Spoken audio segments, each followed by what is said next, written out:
Everyone, कैसे हैं आप सब। आई होप आप सब बहुत अच्छे होंगे। आपकी सीटेट की तैयारियां भी बहुत अच्छी चल रही होगी और एनवीएस DSSS भी एग्ज़ाम भी अपकमिंग है, उसकी भी तैयारियां चल रही होगी। उसमें भी चाइल्ड साइकोलॉजी और पेडागोजी वगैरह पूछा जाता है, तो आप सभी की तैयारियां अच्छी चल रही होगी। मैं निर्मला साहू स्वागत करती हूँ आप सभी का अपने यूट्यूब चैनल नीरूज लर्निंग हब पे, जहाँ पे मैं आपको सीटेट या स्टेट लेवल हो या कोई भी टीचिंग एग्जाम हो उसकी कंटेंट और पेडागोजी की तैयारी करवाती हूँ। जैसा कि आप सभी जान रहे हैं कि हम लास्ट कुछ वीडियोस हैं उसमें हम सीटेट पेपर 1 जनवरी 2021 जो प्रीवियस ईयर के क्वेश्चंस हैं उससे हम सॉल्व करवा रहे हैं आपको विद एक्सप्लेनेशन, क्योंकि सिर्फ सॉल्व करा के आंसर बता देना सफिशिएंट नहीं है। क्योंकि जो नए बच्चे हैं, न्यू कैंडिडेट है, जो न्यू एस्पायरेंट हैं, उन्हें एक डिटेल डिस्कशन चाहिए। क्या टॉपिक है, क्या है उसका मतलब मीनिंग क्या है, एक्सप्लेनेशन है, उसके जो डिस्कशन है क्या क्या होते हैं, वो सब कुछ बहुत इंपॉर्टेंट है उनके लिए। तो सिर्फ क्वेश्चन को लेके उसके आंसर को रीड करना बताना इज़ नॉट इम्पॉर्टेंट, उसके अलावा भी आपको एक डिटेल डिस्कशन और एक्सप्लेनेशन देते हुए हम इस सीरीज़ को बढ़ा रहे हैं। लास्ट जो वीडियो थी जिसमें मैंने CDP लिया था, है ना, बाल मनोविज्ञान जो लिया हुआ था, ठीक है, उसके 10 क्वेश्चन मैंने आपको कराए थे। 10 क्वेश्चन कराने का मतलब ये है कि उसके साथ हमने आपको क्वेश्चन के आंसर के साथ में आपको एक्सप्लेनेशन भी दिया हुआ है, अच्छे से डीप डिस्कशन किया है कि क्या है और क्यों है, किस तरह से है। एक साथ हम CDP के सारे 30 क्वेश्चन इसलिए नहीं सॉल्व करवा रहे हैं आपको, क्योंकि सिर्फ क्वेश्चन को पढ़ के आंसर बता देने से बच्चों को समझ में बिल्कुल भी नहीं आएगा। तो हम क्या कर रहे हैं, प्रीवियस ईयर में कैसे क्वेश्चंस आए हैं और क्या क्या टॉपिक उठाया गया है, कहाँ कहाँ हमें फोकस करना चाहिए, किस तरह से क्वेश्चन का पैटर्न होता है, क्या पूछता है, ये सब कुछ जानने के लिए हम चुनिंदा जो है हर दिन 5 से 6 क्वेश्चन करेंगे।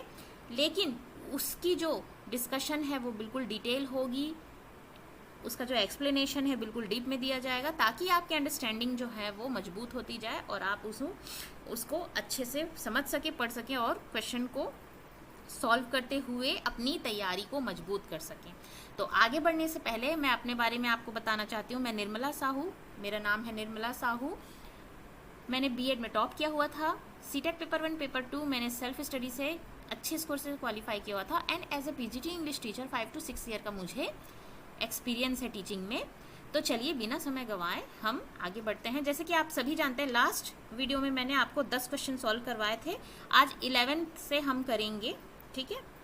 तो जो बच्चे नए हैं, मुझे ऐसा लगा कि बहुत बच्चे यहाँ पर नए भी हो सकते हैं जो फर्स्ट टाइम अटेम्प्ट कर रहे हैं, उनको बहुत सारे टॉपिक पता नहीं है, क्या थियोरी पढ़नी है, क्या कुछ है, क्वेश्चन क्या है। तो उनको ध्यान में रखते हुए मैं हर क्वेश्चन को डिटेल एक्सप्लेनेशन के साथ समझाते जाऊंगी। तो आइए देख लेते हैं। पहला जो 11th नंबर जो क्वेश्चन है, मतलब आज के लिए पहला क्वेश्चन है, वो क्या बोल रहा है, sequence of development among children from birth to adolescence is, option is given sensory, concrete, abstract, abstract sensory, concrete, concrete abstract sensory, abstract concrete sensory. ठीक है, क्या बोल रहा है हिंदी में देख लेते हैं। जन्म से किशोर अवस्था तक बच्चों में विकास किस क्रम में होता है, सांवेदिक, मूर्त, अमूर्त, अमूर्त, सांवेदिक, मूर्त, मूर्त, अमूर्त, सांवेदिक, अमूर्त, मूर्त, सांवेदिक। देखिए, सबसे पहले तो सीक्वेंस ऑफ डेवलपमेंट, जो डेवलपमेंट का जो सीक्वेंस है ना, स्टेजेस हैं बच्चों में, वो किसके द्वारा दी गई है, हमारे जो स्विस साइकोलॉजिस्ट हैं जीन पियाजे जी। जीन पियाजे जी एक स्विट्जरलैंड के बहुत बड़े साइकोलॉजिस्ट हैं, जो बच्चों में जो संज्ञानात्मक विकास होता है उसके 4 स्टेजेस होते हैं, उसकी थ्योरी उन्होंने दी है ना। Cognitive development theory given by Jean पियाजे, और जिसके कितने स्टेजेस हैं, 4 स्टेजेस हैं। पहला है सेंसरी मोटर स्टेज, है ना। यहाँ पे थोड़ा सा लिखने में प्रॉब्लम होगी, मैं आपको बोलते जाती हूँ, आप समझते जाइए। नोट अगर बनाते हैं तो नोट आप बनाते जाइए। पहला जो है वो है सेंसरी मोटर स्टेज, जो कि प्री नेटल यानी जन्म से पहले से लेके बर्थ तक 2 इयर्स तक होता है। उसके बाद है प्री ऑपरेशनल स्टेज, जो कि 2 से 7 साल तक की होती है, 2 से 7 साल। फिर है कॉन्क्रीट ऑपरेशनल स्टेज, जो कि 7 से 11 वर्ष तक होती है। और उसके बाद है फॉर्मल ऑपरेशनल स्टेज, जो कि 11 से आपकी एडल्टहुड तक होती है। मतलब एडल्टहुड कहने का मतलब है कि बुढ़ापा उसमें इंक्लूड होता है, मतलब बड़े होने तक। ये 4 डिस्टिंक्ट स्टेज, मतलब कि 4 स्टेज जो कि बहुत इंपॉर्टेंट है, वो किसके द्वारा दी गई है? हमारे स्विस जो साइकोलॉजिस्ट हैं जीन पियाजे जी, उन्होंने ये थ्योरी दी है, ठीक है, जिसे हम किस थ्योरी के नाम से जानते हैं? संज्ञानात्मक विकास, है ना। संज्ञानात्मक विकास मतलब कि कॉग्निटिव डेवलपमेंट थ्योरी, संज्ञानात्मक विकास के सिद्धांत के नाम से जानते हैं, जिसमें 4 स्टेज होती है ना। पहला होता है सेंसरी मोटर स्टेज, बाल्यावस्था, दूसरा है प्री ऑपरेशनल स्टेज, तीसरा है कॉन्क्रीट ऑपरेशनल स्टेज, चौथा है फॉर्मल ऑपरेशनल स्टेज। अब देखिए, सेंसरी मोटर स्टेज जो होती है बर्थ से पहले, जब बच्चा गर्भ में होता है अपनी माँ के, उससे लेके 2 साल तक, जहाँ पर जब वो इस दुनिया में वो आता है तो क्या करता है, क्या चीज़ों से सीखता है? अपने सेंसरी मोटर स्किल से वो सीखता है, मतलब हाथ, है ना, अंगूठा पकड़ना, अंगूठों को, मुट्ठी को फोल्ड करना, अंगूठे को चूसना, थंब सकिंग करना, है ना, ये सब चीज़ों से वो सीखता है। अपने जो मतलब सेंसरी मोटर है, अपने फिजिकल जो बॉडी पार्ट है उससे सीखता है। इस स्टेज में बच्चा क्या होता है? ऑब्जेक्ट परमानेंस नहीं होता है 9 मंथ तक, मतलब कि कोई चीज़ उसके सामने है तब तक वो है, आँखों से अगर वो चली गई दूर तो वो चीज़ों को भूल जाता है, याद नहीं रख पाता है। लेकिन आफ्टर 9 मंथ क्या होता है, किसी किसी स्टेज में 9 मंथ या फिर 11th मंथ होता है, 9 या 11 मंथ के बाद बच्चे में ऑब्जेक्ट परमानेंसी आ जाती है ना, 2 साल तक। मतलब वो समझने लगता है, जैसे कोई खिलौना उसके सामने है, जब वो 9 मंथ तक होता है या 11 मंथ तक होता है तो क्या होता है, बच्चे के सामने से अगर वो खिलौना हटा दिया जाए तो वो भूल जाता है। लेकिन 9 या 11 मंथ के बाद जब उसमें ऑब्जेक्ट परमानेंस आ जाता है तो अगर कोई चीज़ उसके सामने से हटा दी जाए तो वो रोना शुरू कर देता है कि उसको वही चीज़ चाहिए, वो चीज़ वहाँ से हट गई है, उसको समझ में आ जाता है। अब वही अगर प्री ऑपरेशनल स्टेज की बात की जाए 2 से 7 साल, तो इस स्टेज में बच्चा ऑब्जेक्ट परमानेंस तो आ ही जाता है ना, बोलना, कूक करना और भाषा, लैंग्वेज, रंग, कलर सब कुछ समझने लगता है, क्योंकि 2 से 7 वर्ष तक वो काफ़ी कुछ सीख जाता है। लैंग्वेज यहाँ पे बहुत तेज़ी से डेवलप होता है, बहुत तेज़ी से लैंग्वेज को सीखता है, भाषा को सीखता है ना। और उसकी जो मेंटल मतलब कॉग्निटिव डेवलपमेंट होती है बहुत ज़्यादा तेज़ होती है, फास्ट होती है 2 से 7 साल में, मतलब प्री ऑपरेशनल स्टेज में, ठीक है। लेकिन कॉन्क्रीट चीज़ों को वो अभी नहीं सीख पा रहा है, कॉन्क्रीट चीज़ों को वो सीख पा रहा है, एब्स्ट्रैक्ट चीज़ों को नहीं जान पा रहा है ना, जो अमूर्त है उसको नहीं जान पा रहा है इस स्टेज में। फिर बात करते हैं अगर कि कॉन्क्रीट स्टेज जो है, कॉन्क्रीट ऑपरेशनल स्टेज, इस स्टेज पे वो कॉन्क्रीट के अलावा क्या होता है, चीज़ों को मतलब थोड़ा सा एब्स्ट्रैक्ट वे पे भी सोच पाता है, रिवर्सिबिलिटी, नंबर को जानना, ठीक है, किसी चीज़ों को रिवर्स करना, ये सब कुछ आता है। मतलब अगर आप बोलेंगे, उसको समझाएंगे, कॉन्क्रीट ऑपरेशनल स्टेज जो कि 7 से 11 की होती है, उस स्टेज पे अगर आप उसको समझाएंगे कि पानी से बर्फ़ बनता है तो बर्फ़ वापस क्या बन सकता है, पानी, ये चीज़ उसको समझ में आने लगेगी। लेकिन ये जो 2 से 7 वर्ष है प्री ऑपरेशनल स्टेज, इसमें उसको नहीं समझ में आएगा। मतलब बर्फ़ से पानी बनता है वो सोच सकता है, लेकिन फिर बर्फ़ पानी वापस कैसे बन गया ये वो रिवर्स नहीं कर पाता। इस स्टेज में रिवर्सिबिलिटी आ जाती है, सीरिएशन यानी कि नंबरिंग करना सीख जाता है अच्छे से, एरिया जो है ना, एरिया जो है, साइज़ है या क्वांटिटी है या वॉल्यूम है, ये सब चीज़ उसको समझ में आने लगता है। मतलब अगर आप उसको बोलेंगे कि 10 रुपये का एक नोट बड़ा होता है या 10 कॉइन बड़ा होता है, तो वो समझ सकता है कि बोथ आर इक्वल, है ना। लेकिन इस स्टेज में उसको लगेगा 10 के कॉइन ज़्यादा हैं, 10 रुपये का एक नोट कम है, तो रिवर्सिबिलिटी इसमें नहीं आती है, रिवर्सिबिलिटी इसमें आ जाती है। अब इसके बाद इसके ऊपर का लेवल 11 से जो एडल्टहुड तक का जो स्टेज है, उसमें उसकी जो डिडक्टिव, लॉजिकल रीजनिंग ये सब करने लग जाता है, हाइपोथेटिकल थिंकिंग करने लग जाता है ना। उसका जो थिंकिंग है, वो जो दिमाग लगाने की जो तर्क शक्ति है वो हाई लेवल तक चली जाती है। मतलब वो हाइपोथेसिस कर सकता है, हाइपोथेटिकल थिंकिंग कर सकता है, ठीक है। तो ये जो लेवल है बिल्कुल आगे लेवल तक, एडवांस लेवल तक चली जाती है। अब यहाँ पे इसी को बताते हुए ये क्वेश्चन में पूछा है, क्वेश्चन में पूछा गया है कि sequence of development among children from birth to adolescence, birth से लेके एडोलेसेंट तक में कौन कौन सी क्या होती है, स्टेजेस होती है, वो आपको बताना है।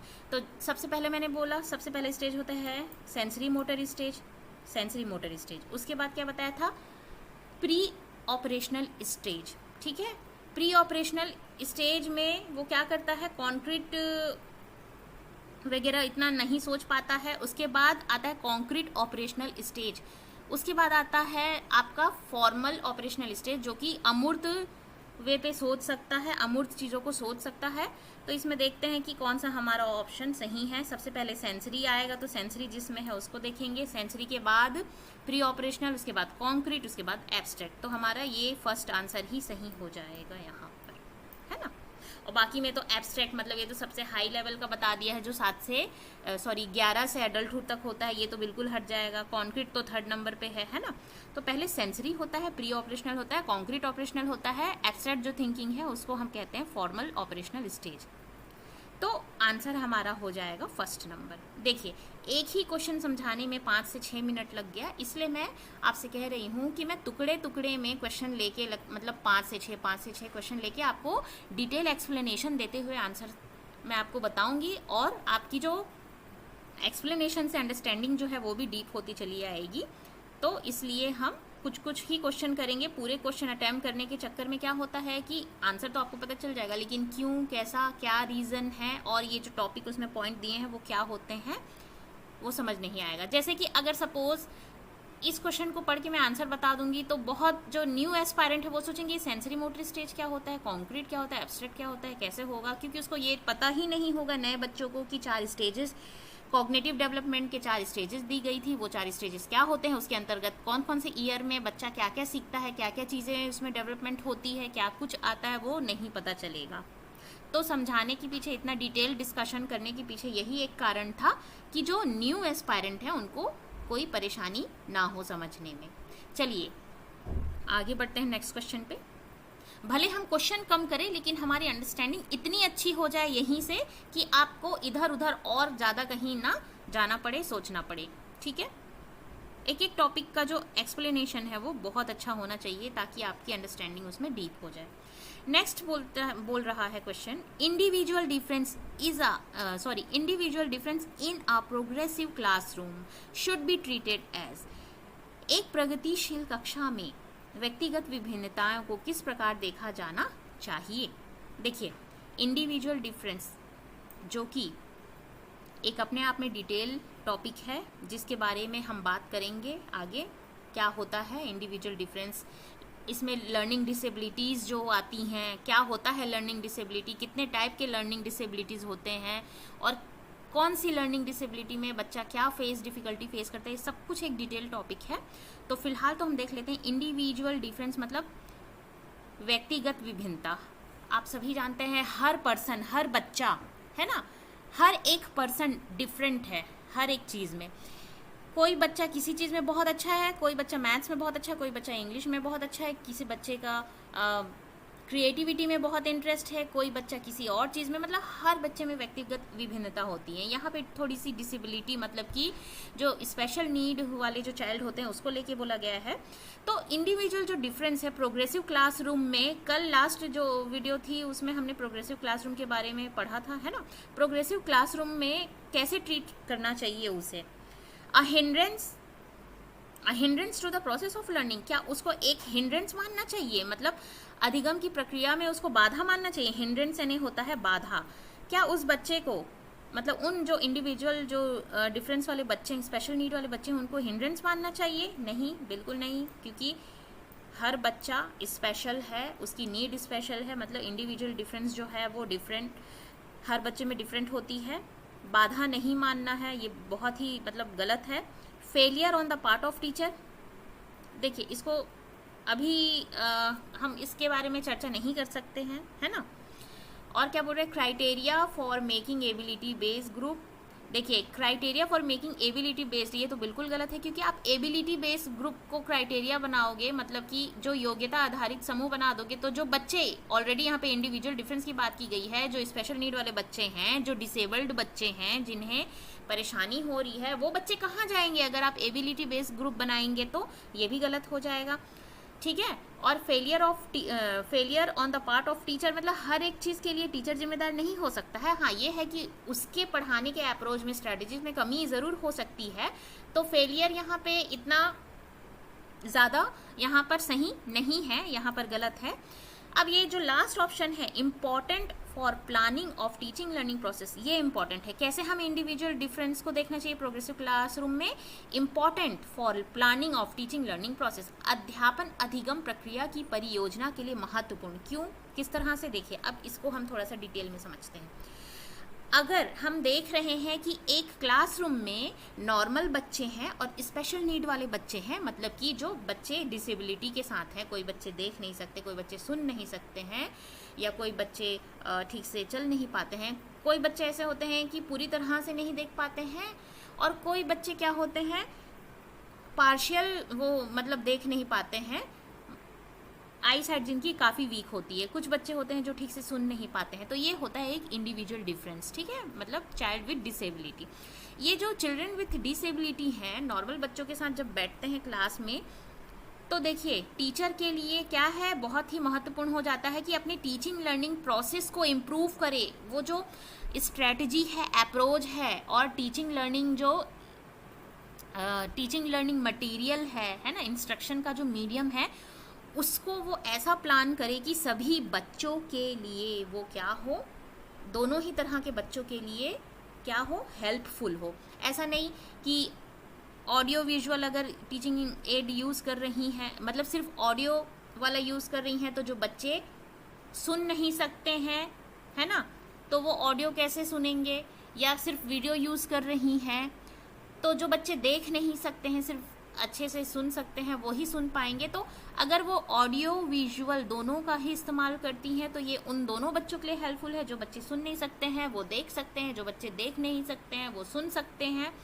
तो इस तरह से टीचर की जो टीचिंग लर्निंग प्रोसेस में जो इंस्ट्रक्शनल प्लानिंग है, वो ऐसी होनी चाहिए कि दोनों ही टाइप के बच्चे, नॉर्मल और चिल्ड्रन विद डिसेबिलिटी, दोनों को की नीड को केटर कर सके, पूरी कर सके, ठीक है।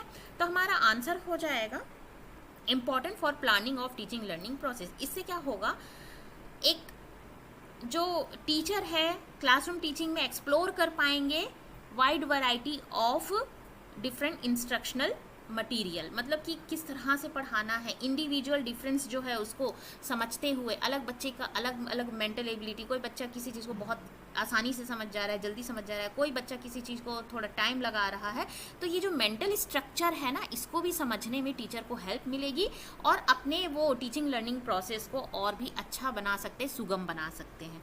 तो हमारा आंसर हो जाएगा 4th नंबर, ठीक है।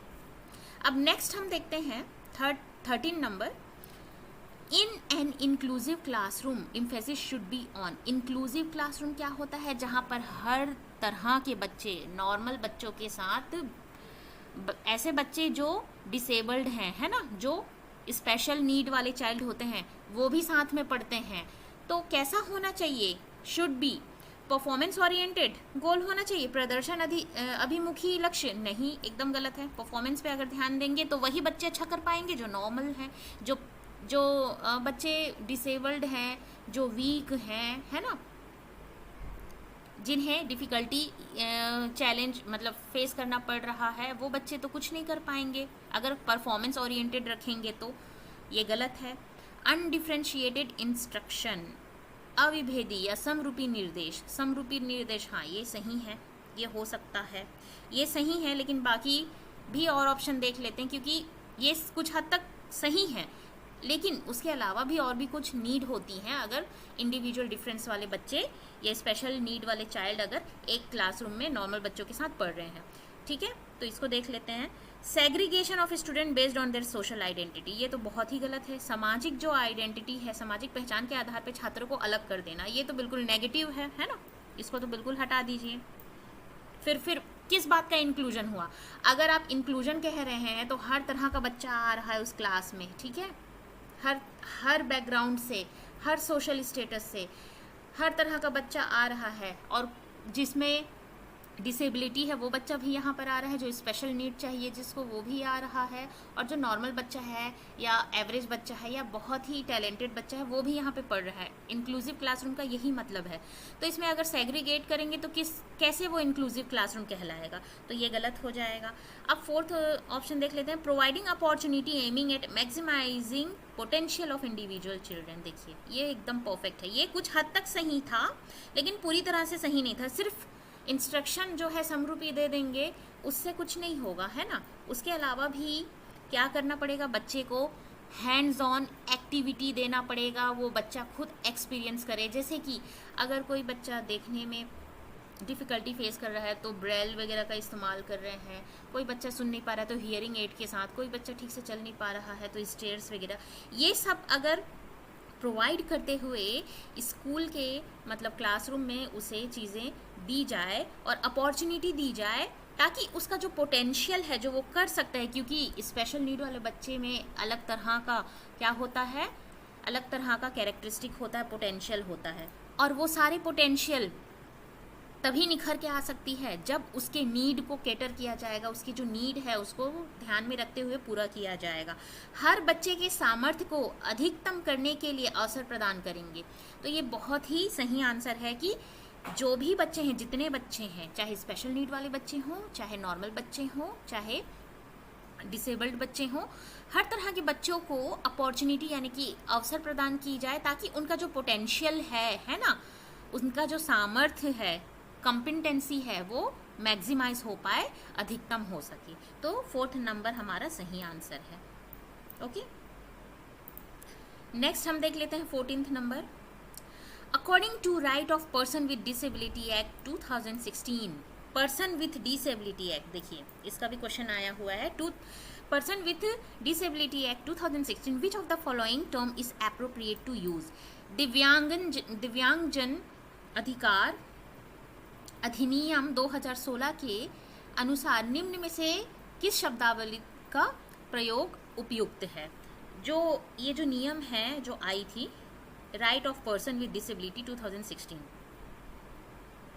वो जो चाइल्ड है फिजिकल डिसेबिलिटी के साथ उनके लिए आई गई थी, तो उसके लिए कौन सा एप्रोप्रिएट है इनमें से? Retarded student, no, not only for the retarded student.